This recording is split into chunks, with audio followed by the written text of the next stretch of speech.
এখান থেকে বিচার হচ্ছে, বিচার হবার পর রায় কার্যকর হচ্ছে না, এটা দেখছে না বলে অপরাধীরা মনে করছে মনে হয় কিছুই হয় না।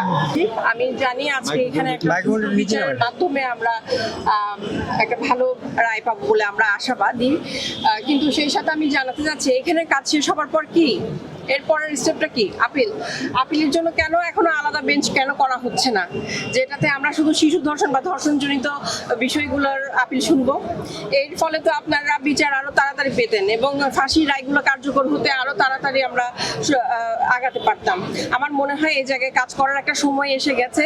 এখান থেকে যখন চলে যাওয়ার পর কি আবার তো আপিলে গিয়ে আটকা পড়ছে। এই আপিলে গিয়ে আটকে যাবার যে সময় ক্ষেপণটা, এটা যেন না হয়, তাই আমি আমার যারা আছেন কর্তৃপক্ষ তাদের কাছে এবং সরকারের কাছে বিনীতভাবে প্রার্থনা করছি, একটা দ্রুত সেপারেট আপিল বেঞ্চ করে দেন, যেখানে আমরা শিশুদের, নারীদের ধর্ষণের বিষয়গুলো নিয়ে আপিল শুনবো এবং ডেথ রেফারেন্স শুনানির জন্য দ্রুত ব্যবস্থা গ্রহণ করুন, যার ফলে ফাঁসির রায় হোক, যাবজ্জীবন হোক, এগুলো যাতে কার্যকর হয়, মানুষ দেখতে পারে।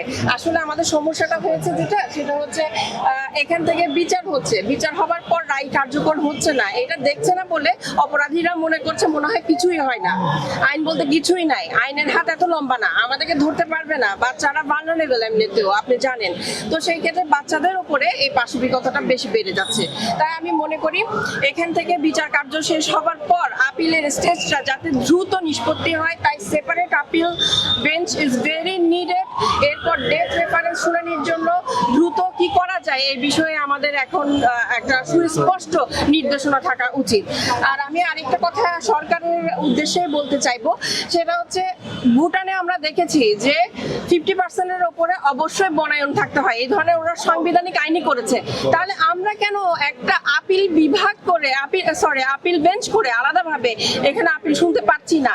মানুষ সাংবিধানিকভাবে একটা দেশকে সুন্দর বনায়নের সবুজ দেশ হিসেবে ঘোষণা করছে। আমরা জিরো টলারেন্স ধর্ষণে নিজেদেরকে বাইরের দেশে কি কারণে রিপ্রেজেন্ট করতে পারবো না? আমরা যদি দেখাতে পারি ধর্ষণের ক্ষেত্রে বাংলাদেশ জিরো টলারেন্স আছে, তাহলে পর্যটন ব্যবস্থাতে নারীরা এখানে বেড়াতে আসতে স্বাচ্ছন্দ্য বোধ করবে, পড়াশোনা করতে আসতে স্বাচ্ছন্দ্য বোধ করবে, বিদেশি শিক্ষার্থীরা এখানে পড়াশোনার জন্য বিনিয়োগ করবে। এই বিষয়টা একটা ইন্টারন্যাশনাল রিলেশন তৈরি করবে বলে আমি মনে করি। তাই এটা আমাদের সুযোগ, রামিসা আমাদেরকে দেখিয়ে দিয়েছে, এই সুযোগটা রামিসা আমাদেরকে করে দিয়েছে।